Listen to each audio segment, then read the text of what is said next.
गुरु गोविंद सिंह का जन्म 22 दिसंबर 1666 को पटना में गुरु तेग बहादुर और उनकी पत्नी गुजरी के घर हुआ था। जन्म के समय गोविंद राय रखा गया था। वे दंपत्ति की एकमात्र संतान। उनके पिता सिखों के 9वें गुरु थे और गोविंद राय के जन्म के समय असम में एक प्रचार यात्रा पर थे। उनके पिता अक्सर दौरा करते थे, इसलिए उन्होंने स्थानीय राजा के संरक्षण में अपने परिवार को छोड़ दिया। 1670 में तेग बहादुर चक नानकी आनंदपुर गए और अपने परिवार से उन्हें मिलाने का आह्वान किया। 1671 में गोविंद राय ने अपने परिवार के साथ दानापुर से यात्रा की और यात्रा पर ही अपनी बुनियादी शिक्षा प्राप्त करना शुरू कर दिया। उन्होंने फारसी, संस्कृत और मार्शल कौशल सीखा। वह और उनकी मां आखिरकार 1672 में आनंदपुर में अपने पिता के साथ जुड़ गए, जहां उनकी शिक्षा जारी रही। 1675 की शुरुआत में कश्मीरी हिंदुओं का एक समूह, जो मुगलों द्वारा तलवार की नोक पर जबरन इस्लाम में परिवर्तित किया जा रहा था, हताशा में आनंदपुर आया और गुरु तेग बहादुर का हस्तक्षेप मांगा। हिंदुओं की दुर्दशा का पता चलने पर गुरु तेग बहादुर राजधानी दिल्ली चले गए। जाने से पहले उन्होंने अपने 9 साल के बेटे गोविंद राय को सिखों का उत्तराधिकारी और 10वां गुरु नियुक्त किया। तेग बहादुर को गुलाम अधिकारियों ने गिरफ्तार कर लिया था। उन्हें इस्लाम में परिवर्तित होने के लिए कहा गया था और उनके मना करने पर उन पर अत्याचार किए गए। गुरु, जिन्होंने परिवर्तित होने के बजाय सभी यातनाओं का सामना करना चुना, तब उसे पारंपरिक रूप से मार दिया गया। गोविंद राय को औपचारिक रूप से 1676 में बैसाखी के दिन गुरु बनाया गया था। वह एक बहुत ही बुद्धिमान और बहादुर लड़के थे, जिसने बड़ी त्रासदी के बावजूद केवल विवेक और परिपक्वता के साथ गुरु पदवी की जिम्मेदारी संभाली।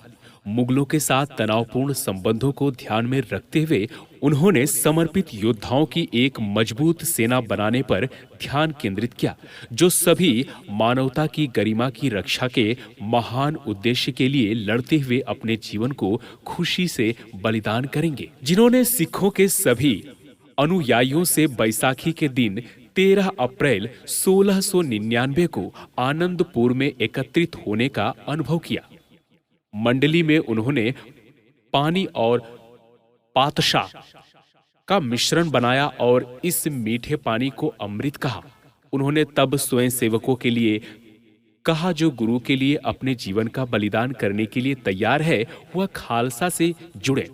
5 लोगों ने स्वेच्छा से खालसा को अपनाया और गोविंद राय ने इस 5 आदमियों को अमृत दिलाया और उन्हें अंतिम नाम सिंह दिया।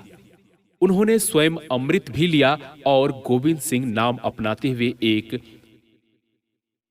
बपतिस्मा प्राप्त सिख बन गए।